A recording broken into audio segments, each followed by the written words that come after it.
Olá, colegas, bem-vindos ao curso de Boas Práticas Agropecuárias Bovinos de Corte.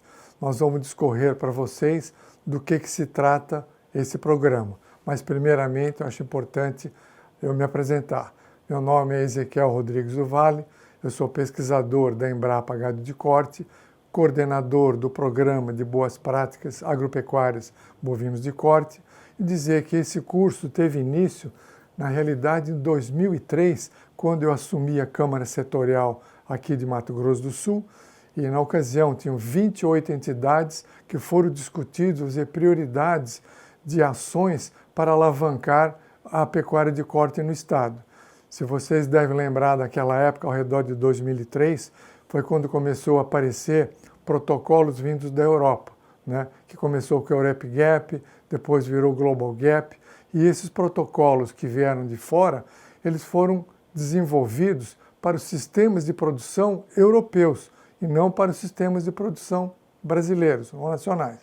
Então, logicamente, com esse grupo nós tivemos que trabalhar um que fosse acessível e representasse, na realidade, os nossos sistemas de produção. Então, foi dessa maneira que nós demos início a esse Boas Práticas Agropecuárias Bovinos de Corte. Mas vocês devem estar perguntando, mas por quê? O que nós vamos fazer com o protocolo? Qual a importância de um protocolo como esse? Então, vamos refrescar a memória de vocês. Nesses slides aqui, vocês podem ver algumas das justificativas. Então, naquela ocasião, o Brasil vinha sendo taxado de desmatador da Amazônia, de trabalho escravo, que a carne brasileira entrava nesses mercados devido, vamos dizer, ao sistema de produção precário que a gente tinha e que não tinha qualidade. E, na realidade, não é bem isso. Então, a partir de 2005, foi criado um protocolo para Mato Grosso do Sul. Em 2007, esse protocolo se tornou nacional e em 2009 e depois em 2011 foi reconhecido pelo Ministério da Agricultura, né? Então foi desenvolvido um programa, na ocasião, pelo Ministério que chama PRO-BPA, Programa de Fomento ao Desenvolvimento das Boas Práticas Agropecuárias para as diversas cadeias pecuárias do país. Muito bem. Então vocês perguntam, bom, desde aquele tempo que nós estamos trabalhando com esse protocolo, implementando nas fazendas técnicas que assegurem, né, qualidade. Mas, no entanto, a gente está vendo que parece que a notícia não chegou para todo mundo.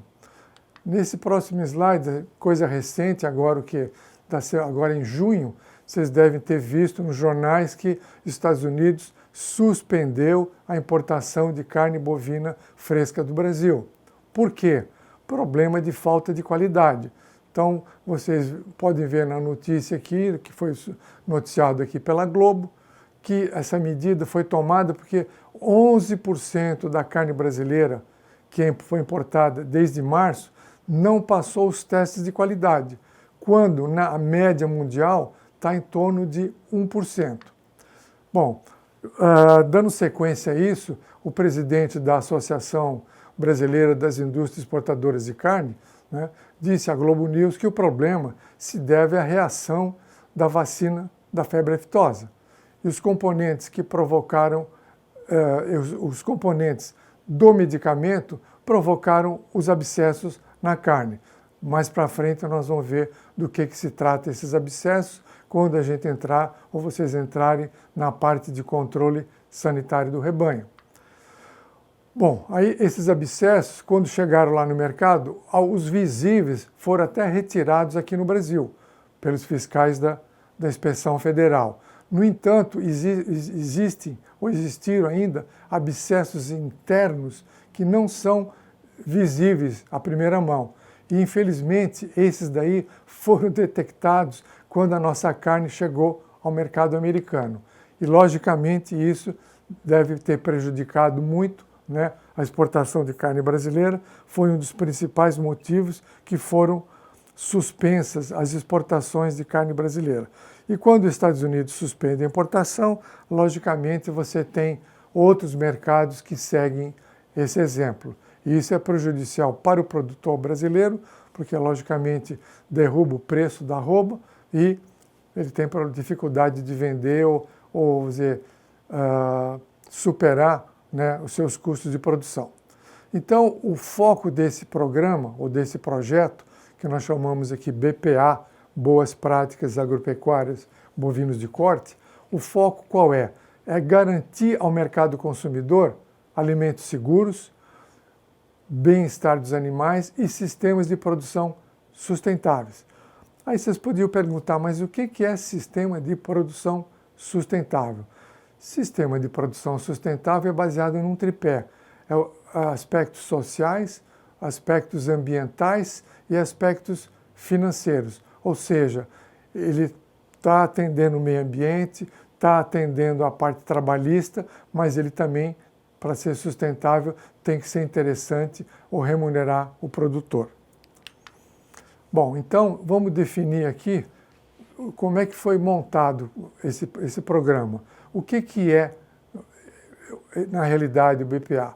É um conjunto de normas e procedimentos que foram reunidos para que o produtor possa assegurar ao mercado consumidor aquilo que nós já havíamos falado antes. Então, garantir a oferta ao mercado consumidor de alimentos seguros e de qualidade. E que os sistemas de produção de onde esses produtos são provenientes são economicamente viáveis, socialmente justos e ambientalmente corretos.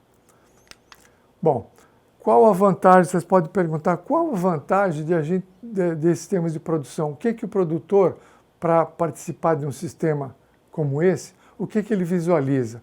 Quais são os ganhos? Bom, eu posso dizer para vocês que o primeiro ganho, ou os primeiros ganhos, estão dentro da porteira, né? Ou seja, ele vai reduzir seus custos de produção mediante o uso de tecnologias mais adequadas. E com isso ele vai buscar o aumento, ou vai ter resultante o aumento da produtividade e a rentabilidade dos seus sistemas. Ele poderá também ter ganhos fora da porteira. E os ganhos fora da porteira são mais difíceis, porque eles precisam estar, vamos dizer, agrupados. Um produtor sozinho, talvez é difícil ele visualizar o ganho fora da porteira. Eu digo em primeira mão, o ganho dentro da porteira é muito maior do que os ganhos fora da porteira. Mas uma vez que você tem um grupo de produtores trabalhando em conjunto, vocês podem trabalhar ou podem buscar mercados diferenciados, né? Então, é um processo de agregação de valor. Aqui para Mato Grosso do Sul, os produtores que estão, vamos dizer, na Associação do Novilho Precoce, eles também ganham um bônus, né, do programa estadual, Programa Novilho Precoce de Mato Grosso do Sul, desde que eles atendam outras exigências também. E com isso a gente busca, voltando àquele primeiro slide, né, aquela imagem péssima que foi passada da carne brasileira, a gente está buscando com isso melhorar a imagem dos sistemas de produção brasileiros. Então nós temos para vocês buscarem mais detalhes sobre esse programa na página da Embrapa, que vocês têm lá o http://cnpgc.embrapa.br/bpa, vocês têm lá um manual de boas práticas agropecuárias que tem todos os itens relativos ao programa. A lista de verificação do Programa de Boas Práticas Agropecuárias é composta de 11 módulos, tendo como módulo central a gestão da propriedade rural, seguindo depois a parte ambiental, a parte trabalhista, instalações rurais, pastagem, etc., até terminar no último módulo de manejo reprodutivo. Então, nessa apresentação de agora, o que eu vou relatar para vocês são os pontos principais de cada um desses módulos. Os demais colegas, nas apresentações futuras ou próximas, vão apresentar os detalhes de cada um desses módulos. Bom, o primeiro item da nossa lista de verificação trata da gestão da propriedade rural. Qual o objetivo dessa gestão da propriedade rural? É passar informação ou auxiliar o produtor a reduzir os seus custos de produção e melhorar a sua rentabilidade. Para que isso ocorra, logicamente, você precisa de um bom gerenciamento, né? Então você tem que planejar as ações que você vai implementar na propriedade, organizar a implementação disso, né, de todo, e avaliar quais são os recursos produtivos disponíveis. Isso feito, você vai passar para a parte de implantação, ou seja, dirigir com competência e controlar os resultados. Dependendo dos resultados que você obtém, você vai voltar novamente depois à fase de planejamento. Então, é mais ou menos um ciclo. Você planeja, você organiza, você dirige e você controla. Dependendo dos resultados do controle, poxa, não ficou bem, não ficou bom, você tem que voltar novamente ao planejamento. Bom, então, o que nós temos aqui no planejamento, repisando mais uma vez, é o planejamento, organização, direção e controle.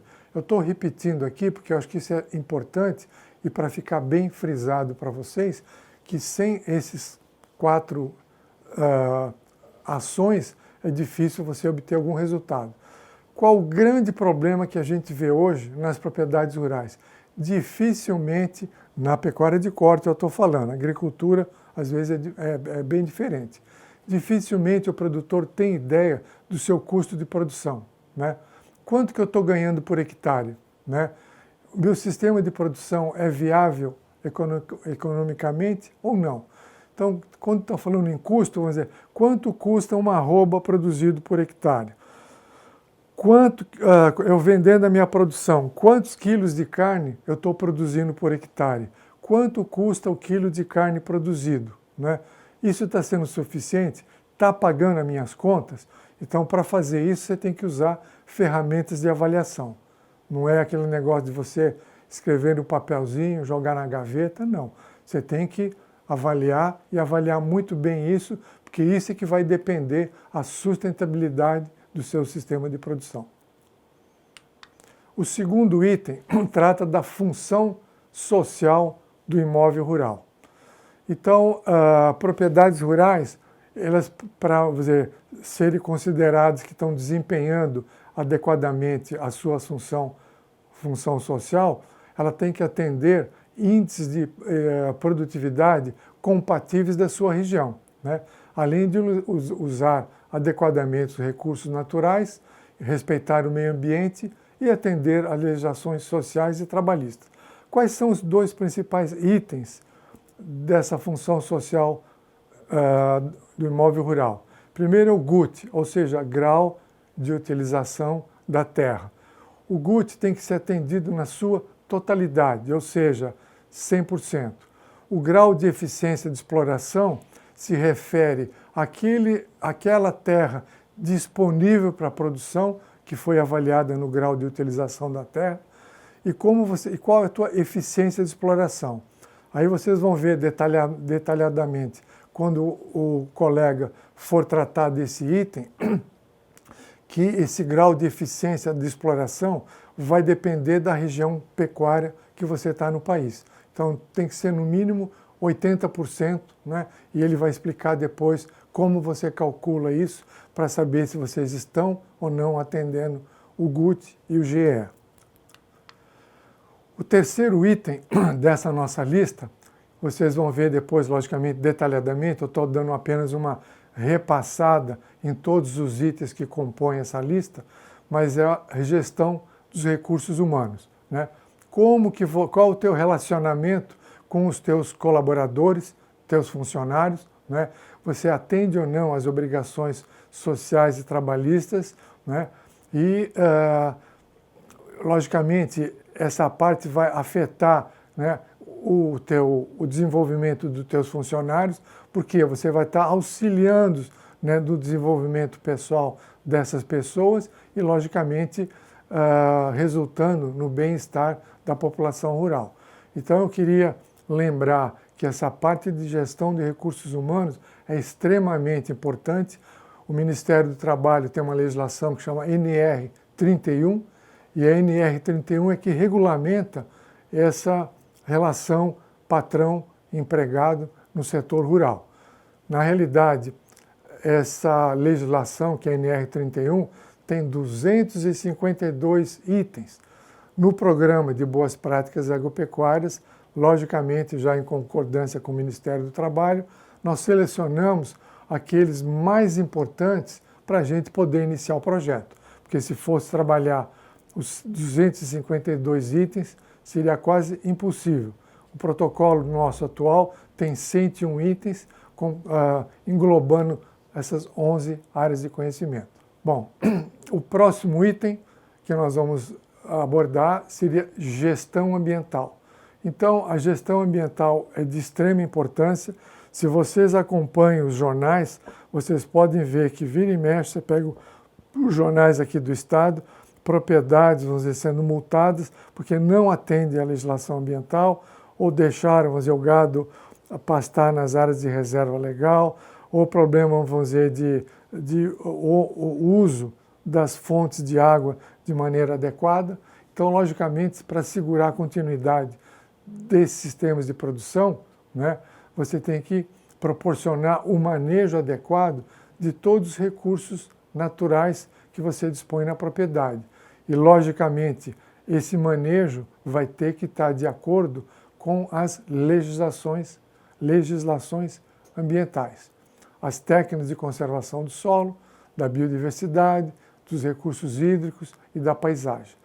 Então, isso aqui é apenas para vocês terem uma ideia. Por exemplo, as áreas de proteção ambiental, né, vocês têm as áreas permanentes, vocês têm a mata ciliar, né, porque para evitar o assoreamento dos rios. Nas áreas de alta inclinação, acima de 25 e 45 graus, ou as áreas de morro não podem ser desmatadas, né? Se trata também da coleta do lixo, trata, vamos dizer, do manejo das pastagens. As pastagens degradadas, elas são péssimas para a parte ambiental, né? Porque pode estar, dependendo da localização, assoreando o solo, carregando resíduos de solo para as fontes de água mais próximas. Mas esse é outro item importante que trata das instalações rurais.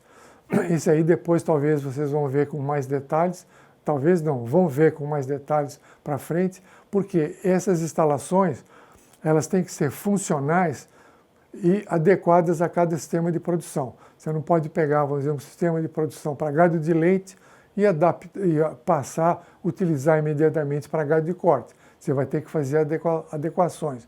Por quê? As instalações são extremamente importantes porque você quer evitar danos à carcaça e ao couro, né? E você também, ao mesmo tempo, você tem que garantir a segurança dos trabalhadores, que são os responsáveis pelo manejo dos animais. Então, vou dar alguns exemplos, vão ter vários depois para frente, mas vocês têm, por exemplo, aqui a seringa, né? Então, a seringa, é interessante que as paredes laterais da seringa têm que ser fechadas, o piso, né, não pode ter acúmulo de barro, né? Então, para facilitar, vamos dizer, o acesso dos animais, evitar futuras contusões, né, quando o animal entra no brete. No brete vocês vão ver depois, e no corredor tem que estar livre de pontas de prego, parafusos, tudo aquilo que possa estar machucando ou danificando tanto o couro como a carcaça. Nas áreas de pastagens, algum exemplo aqui são os corredores, né, para facilitar a condução dos animais. Observar também que nesses corredores os morões, as cercas, não podem ter arame farpado, os morões e as lascas não podem ter áreas salientes, ponta de prego, parafuso, que possam riscar o couro ou contaminar, provocar lesões. O tronco, pode-se observar também nessa foto que as paredes laterais têm que ser totalmente fechadas para evitar que o animal, vamos dizer, ao trafegar dentro do tronco, ele pare porque ele está vendo pessoas se movimentar ao lado. Então, a reação dele é realmente estancar, parar, e aí vem o funcionário com o ferrão ou com o aguilhão cutucando o animal. Outro ponto importante é o embarcadouro. Vocês estão vendo aqui que o embarcadouro ele é todo fechado nas laterais. O acesso ele tem uma inclinação suave e o último lance do embarcadouro vocês podem observar que ele está na horizontal. Por quê? É justamente para quando o caminhão encosta, evitar de o animal pular no caminhão e machucar seu costado, machucar a região mais nobre, né, que é a região do traseiro. Mas, logicamente, a hora que a gente for abordar a parte de instalações rurais, isso vai ser repisado com muito mais propriedade. Aqui outro exemplo, existem propriedades, vamos dizer, que a área do curral forma tanto barro que às vezes há necessidade de ele calçar essas áreas. Na foto do lado esquerdo é uma região aqui de areia, então realmente não tem necessidade. Vocês veem ali que não forma barro, né? Então ali é um areião sem problema nenhum. A foto de baixo do lado esquerdo é uma coisa que não é recomendável. Vocês verem um coxo de suplementação de sal totalmente embarreado, então isso, o bovino não gosta de área úmida, né, de permanecer nessa área, então isso pode causar doença de casco, prejudicar no rendimento. Do lado direito, embaixo, é um confinamento que é lamentável, né, na maneira que ele é conduzido. Ele é até sombreado, né, vocês veem ali um telhado, mas o que tem de errado nesse confinamento? Essa área de lama. O bovino, ele necessita de uma área seca para deitar de vez em quando, ele não deita na lama. Suína que deita na lama, o bovino não deita na lama. Então, esse é um exemplo que tem que ser corrigido. Outras coisas que vocês, vamos dizer, no dia a dia, vocês vão poder visualizar nas fazendas, se referem, vamos dizer, à parte de organização dos depósitos, né? Então, muitos depósitos o pessoal não toma muito cuidado. Então, passa para os funcionários uma impressão de desorganização. Então, você vê a foto do lado esquerdo em cima, né, que você tem lá um cacho de banana misturado com um pulverizador costal, né? Do lado direito em cima tem outro absurdo, né, caixa de ovos, quer dizer, um alimento, sendo ali do lado tem um tanque de reagente, outro tanque de agrotóxico do outro lado, então isso é altamente prejudicial à saúde humana. Outro item de instalação, mostrar para vocês, é a parte do tanque, que armazena o combustível da propriedade, principalmente, geralmente, óleo diesel. Então, o primeiro, do lado esquerdo, embaixo, quer dizer, ele estava derramando no solo, então isso o pessoal da área ambiental pode multar o proprietário rural, porque você não pode estar contaminando o lençol freático.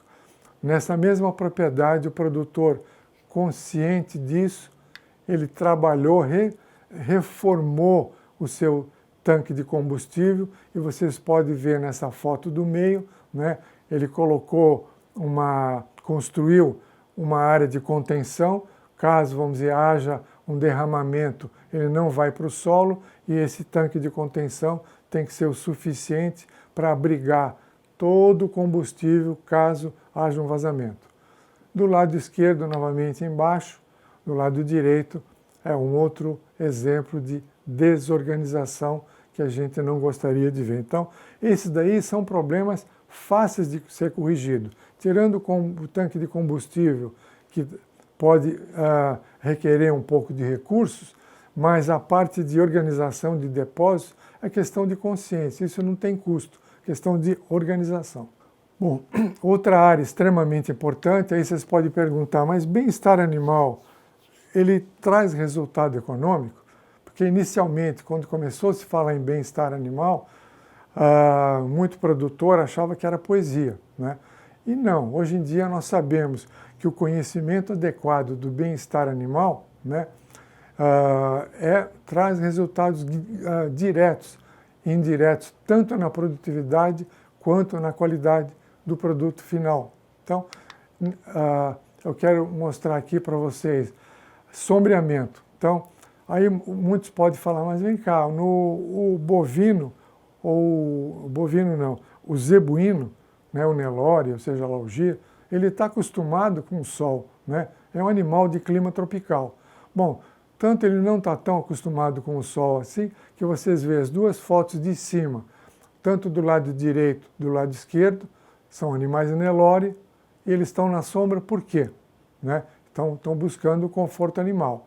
E isso representa também ganho de peso, perda de peso. Porque enquanto o animal ele não tem o seu conforto animal atendido de maneira adequada, né, ele deixa de pastar, deixa de comer, fica agressivo e acaba perdendo peso. Então, o importante é o pessoal conhecer um pouco mais. Na foto de baixo, tem uns produtores que nós levamos aqui de Mato Grosso do Sul para o Paraná, que é o Centro Experimental de Manejo Racional. Então, é extremamente importante que os produtores tomem conhecimento disso para que eles possam reduzir, vamos dizer, contusões na carcaça e melhorar a sua produtividade. Então, quais são as fases críticas que a gente observa quando a gente fala em manejo animal, ou em manejo racional, ou bem-estar animal? A fase crítica é justamente aquela no manejo pré-abate. São nas 48 horas antes de o animal ser conduzido para o frigorífico, né? Então, o manejo inadequado, quer dizer, ponta de prego, parafuso, aguilhão, correria, animal batendo em cerca, sendo embarcado no caminhão ou desembarcado de maneira inadequada, resulta que vocês veem nessa foto, né? Esse animal da esquerda foi todo pisoteado, né? Então vocês podem ver vários hematomas e quando chega no frigorífico, o frigorífico retira todos esses hematomas e nessa foto do centro você vê qual a perda que o produtor teve, né? E do lado direito é o que a gente gostaria de ver, né?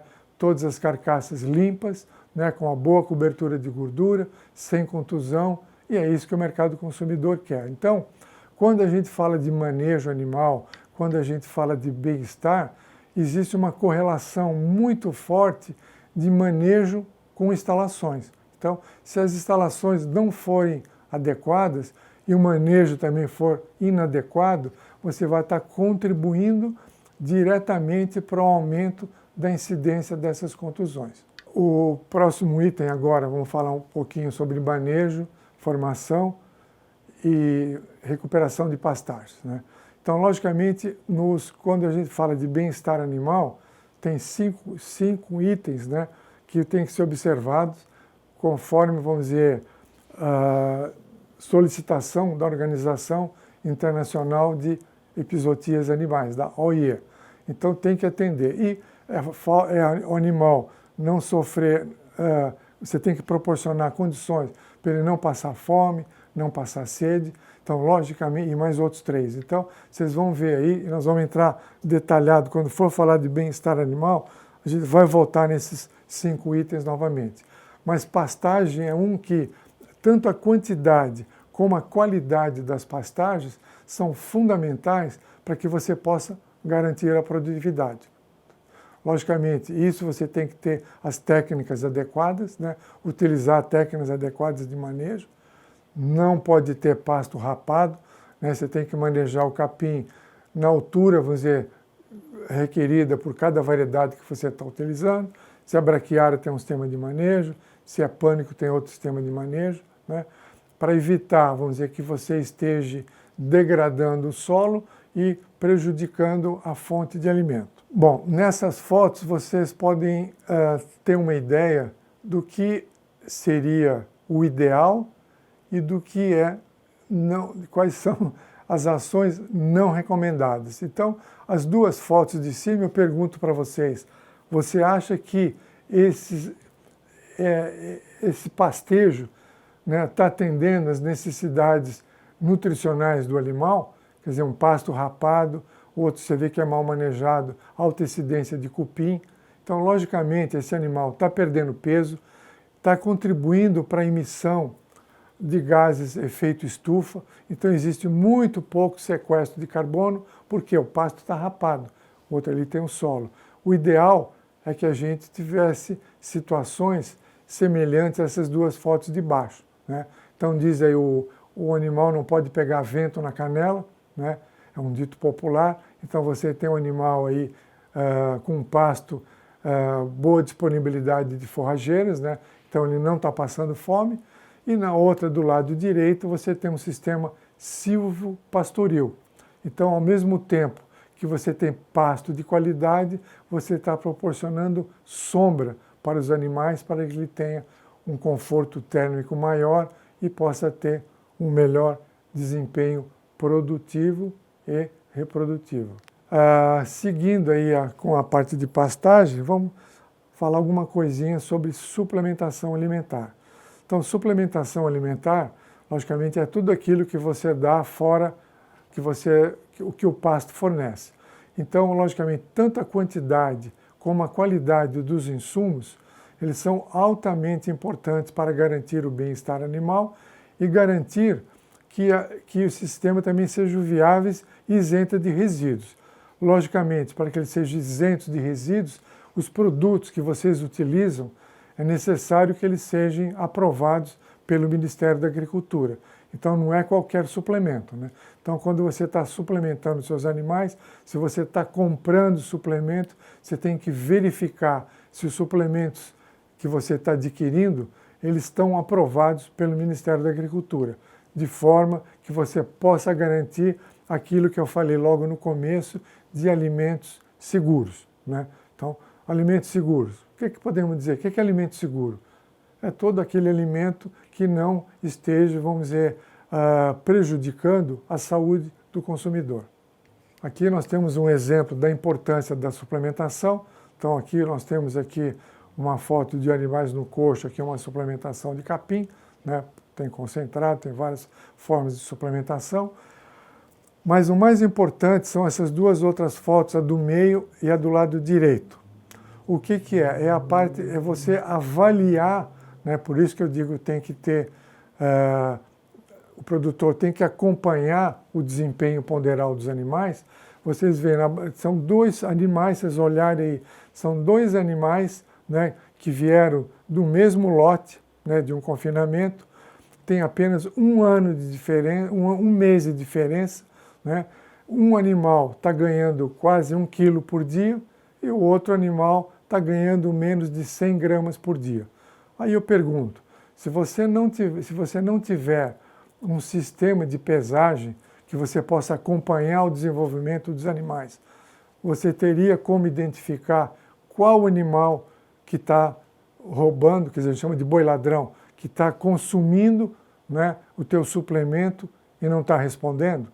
Então, vocês, com o tempo, vocês vão poder responder. Eu sei que você já sabe a resposta dessa pergunta, ainda mais hoje, que o custo de suplementação é elevado, então você tem que tomar muito cuidado na quantidade e na qualidade daquilo que você está suplementando. Bom, para que esse item que eu falei agora de suplementação seja atendido na sua totalidade, é necessário que os animais sejam identificados individualmente, né?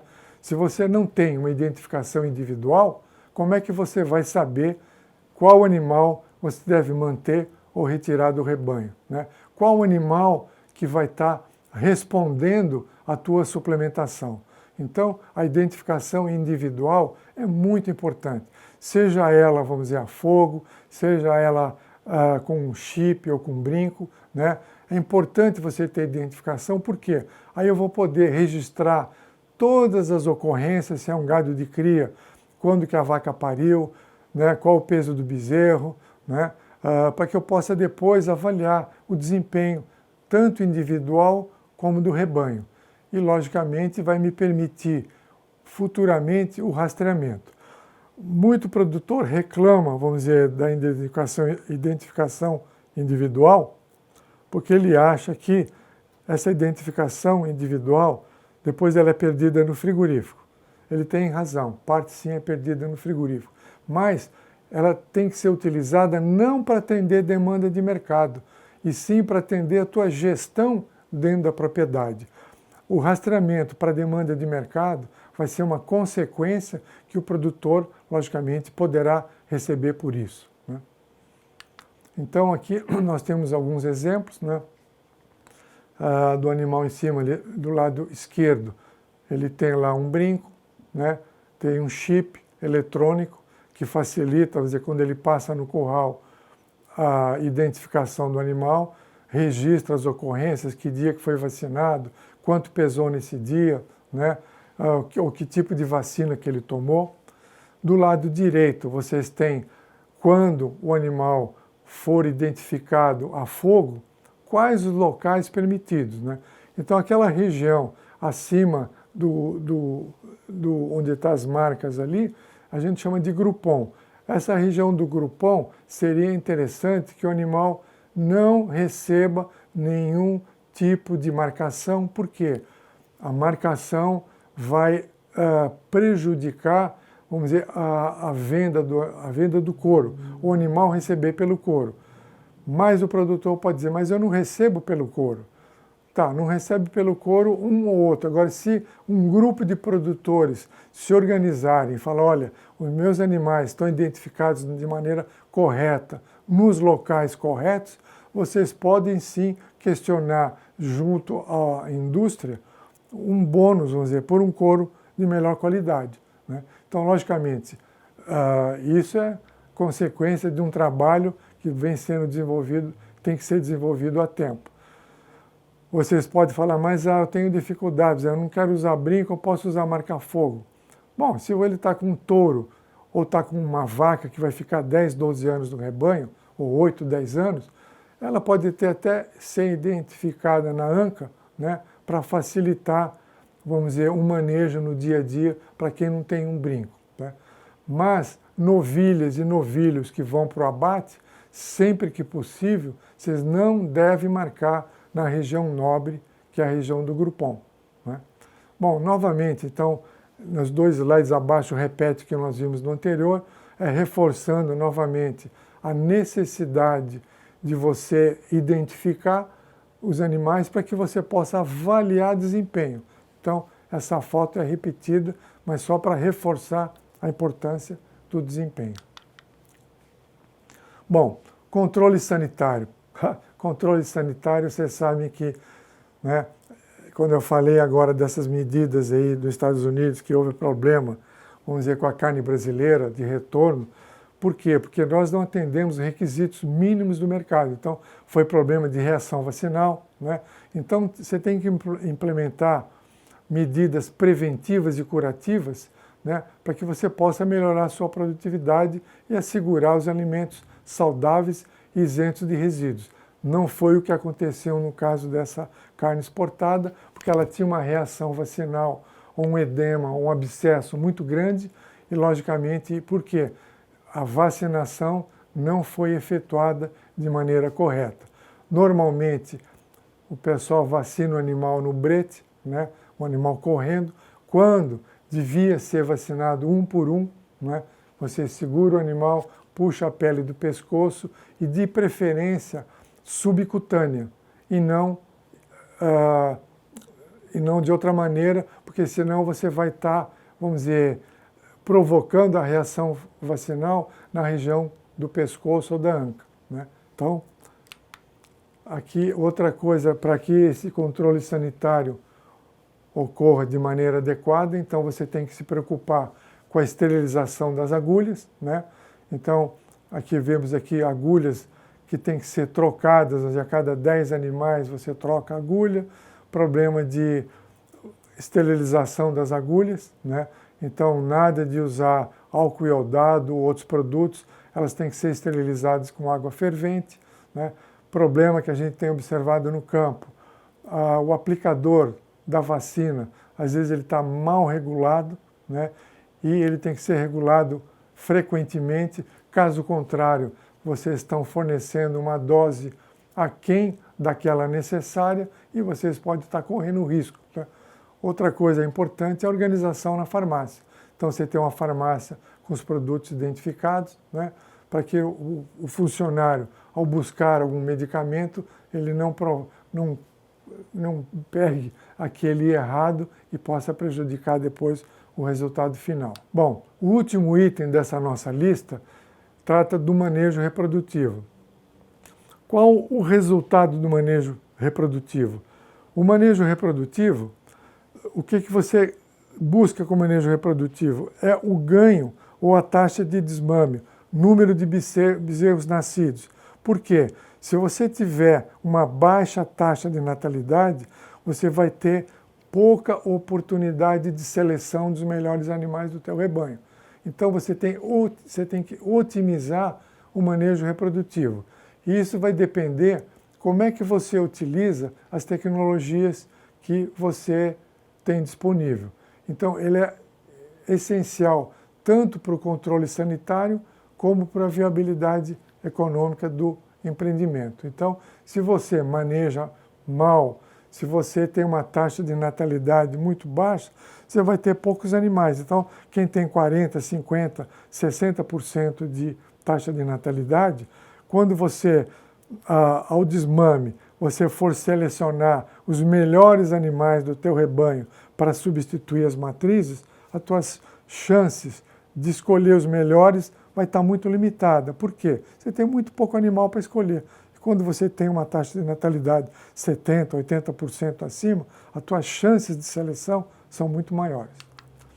Então, existem diversas técnicas para isso, que vocês vão ver na parte de manejo reprodutivo, mas nós temos aqui um exemplo aqui do lado direito, é um creep feeding, é um local para suplementação dos bezerros, no qual apenas os bezerros têm acesso ao coxo, né? As vacas não conseguem, né, acessar o suplemento que está no coxo, apenas os bezerros, e com isso o que você faz? Você melhora o desempenho produtivo dos bezerros, né? Eles vão melhorar, consequentemente, a taxa de natalidade ou de prenhez das vacas, porque ela vai estar sendo muito menos estimulada na amamentação, e você vai ter um desmame de bezerros mais pesados, né, e uma nova taxa de concepção das matrizes. Então, mais uma vez, é importante, porque se você tiver um manejo reprodutivo com baixa taxa de natalidade, a tua oportunidade de seleção vai ser muito ruim. Estamos agora praticamente finalizando essa parte, mas eu queria dizer quais os benefícios de um programa, né, de um controle, né? Você aplicando, nós temos uma lista aí que são 101 itens que tem nessa lista, que aborda, como eu falei, são essas 11 áreas de conhecimento. Então, você, ao fazer o diagnóstico na propriedade rural, o que você vai identificar? Você vai identificar quais os gargalos que estão limitando a produtividade daquele sistema, né? Então, o que está errado? Ou não digo nem errado, o que às vezes não está sendo feito de maneira adequada? Como é que eu posso melhorar?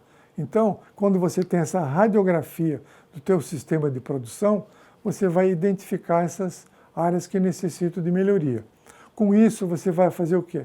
Também reduzir custos de ações trabalhistas e ambiental. Então, se você identifica, olha, os meus funcionários, alguns não estão registrados, ou os que estão mexendo com agrotóxico não estão fazendo de maneira adequada, não estão usando o equipamento adequado, né?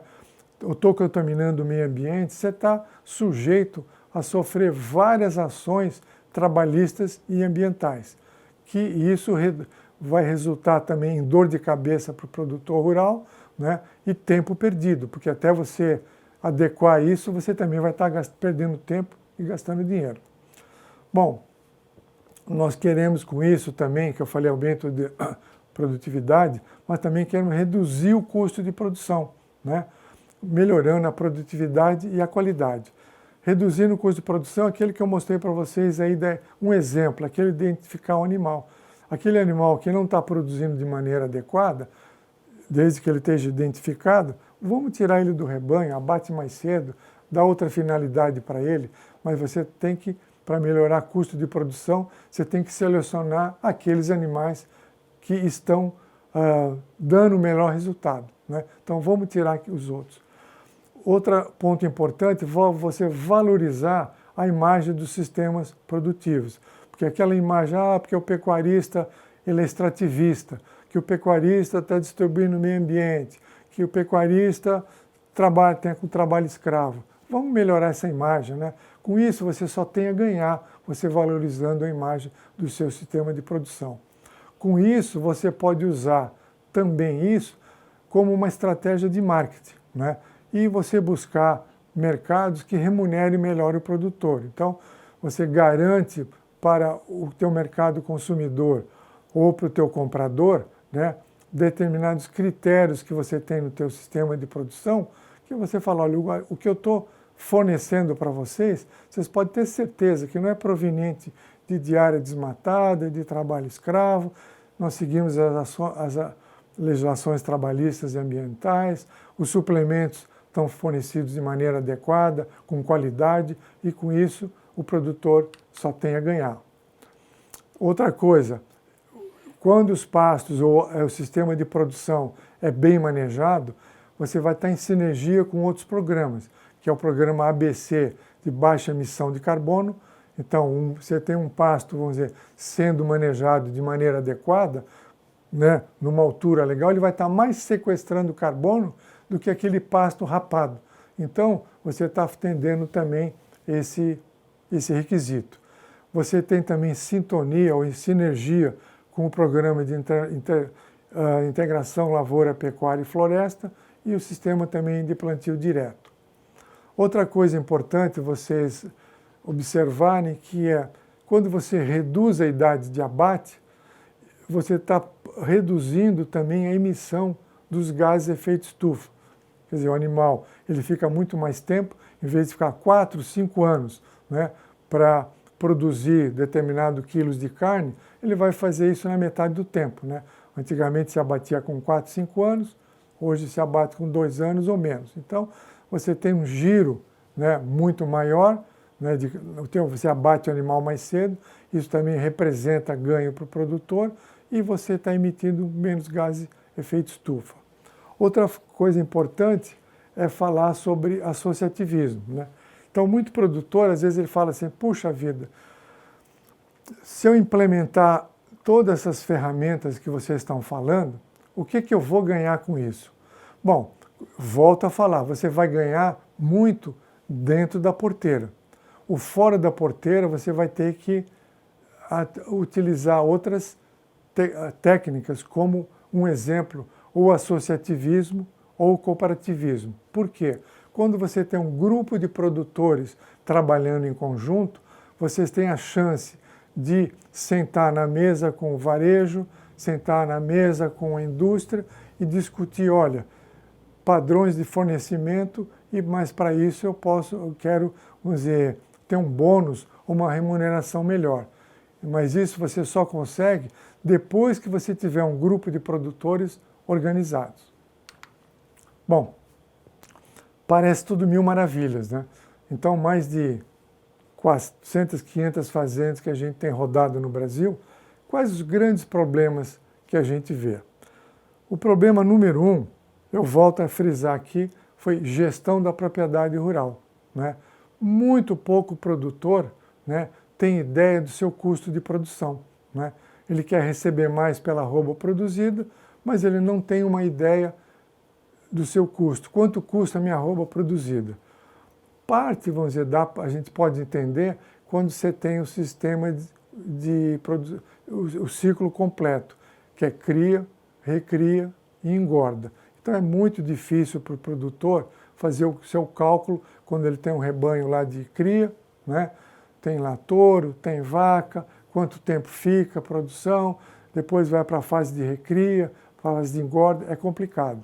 Mas aquele produtor, como um agricultor que compra boi magro, ele já tem ideia quanto que eu paguei no meu boi e depois quanto que eu vendi, ele vai ter ideia se ele está ganhando ou está perdendo. É muito mais fácil. E hoje tem muitas ferramentas de gestão que podem auxiliar o produtor a resolver o problema de gestão. Então a Embrapa tem, por exemplo, a Embrapa e outros, né? Mas a Embrapa, só para exemplificar, tem um que chama Custobov. Então o Custobov, ele avalia, né, o teu custo de produção, o teu ganho por hectare, então você precisa, né, utilizar. Você tem outras entidades, empresas de consultoria, Terra, Exagro, Sebrae, Senar, que são entidades que podem ajudar o produtor a implementar ferramentas de gestão, porque não adianta nada ele melhorar um pasto, não adianta nada ele vamos dizer, passar por um outro sistema de suplementação se ele não tem ideia de custo, né? Isso que acontece, ele pode estar adotando uma tecnologia até às vezes de alto custo, mas ele não tem ideia do resultado. Por quê? Porque ele não tem um sistema de gestão. Então, a gente sempre diz, você só melhora aquilo que você mede. O que você não mede, não tem como melhorar. Bom, outro problema que a gente observa é a resistência a inovações. E isso é normal, porque eu também, se fosse produtor a vida toda, produzindo de uma determinada maneira, né, e vivendo não sei quantos anos na atividade, fala, pô, vem um camarada de fora dizer, quer dizer, querer implementar uma tecnologia, um protocolo novo, mas a minha vida eu sobrevivi sobre isso. Então, dessa maneira. Então, é normal o produtor resistir às inovações, né? Até que ele tome o melhor conhecimento disso. Por quê? Ele vê o ganho, né? Ele está avaliando quanto que eu vou ganhar de imediato, né?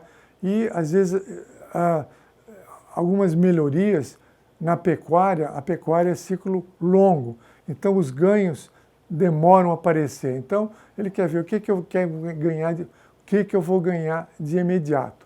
Ou seja, ganhos a curto prazo, né? Então, ele está buscando ganhos a curto prazo, mas ele tem que estar visualizando o acesso aos mercados que vão remunerar melhor o seu produto, né? Então, são esses mercados diferenciados. Para acessar esses mercados diferenciados, volta novamente a tudo aquilo que a gente vinha falando até agora. Você precisa fazer a lição de casa, precisa arrumar o teu sistema de produção. Só dessa maneira que você vai ter resultado. Bom, falta de assistência técnica é um problema geral no Brasil, né? Há um tempo atrás a gente tinha órgãos de assistência técnica, hoje a gente não tem, né? Mas felizmente, vamos dizer, o Senar vem nos últimos 2 anos atuando fortemente na parte de extensão rural. Eu acredito que o Senar vai dar muita oportunidade para que os produtores possam melhorar seus sistemas de produção. Aqueles que puderem pagar, ou podem pagar, tem as empresas de consultoria também que, né, tem boas empresas de consultoria no mercado que podem auxiliar o produtor a identificar seus gargalos, porque o BPA vai te dar as partes principais que você tem que melhorar. Mas às vezes você vai precisar de uma assessoria nessa parte de contabilidade, auxílio financeiro, né? É importante. Outra dificuldade é que muitas melhorias às vezes necessitam de recursos, né? Então existe às vezes falta de recursos a custos acessíveis, né? Então, como que eu vou melhorar minha pastagem, como eu vou melhorar minhas instalações, né? Eu preciso ter ganho para que isso aconteça. Ou eu tenha fontes de financiamento a juros baixos e competitivos para que eu possa trabalhar no meu sistema de produção. Como exemplo aqui, coloquei o FCO, né, o Fundo Centro-Oeste, tem o programa BC, há um tempo atrás estava o Inovagro, que era oriundo do BNDES, alguns produtores aqui do estado usaram, mas o juro subiu tanto hoje que os produtores praticamente não buscam mais essas fontes de recurso. Bom, eu acho que em resumo é isso que eu tinha a falar para vocês.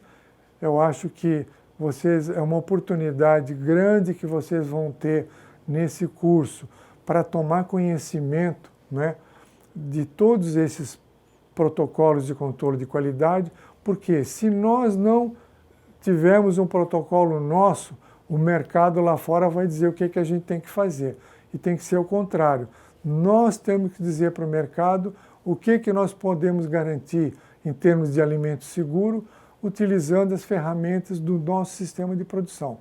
Quero dizer que esse programa ele está sendo desenvolvido, aliás, teve o início em 2003, que eu já havia falado, na Câmara Setorial da Bovinocultura de Corte, na ocasião era CEPROTUR, Secretaria de Produção e Turismo, hoje é SEMAGRO, né, Secretaria de Meio Ambiente e Desenvolvimento Agropecuário, né, ligado ao governo do estado de Mato Grosso do Sul.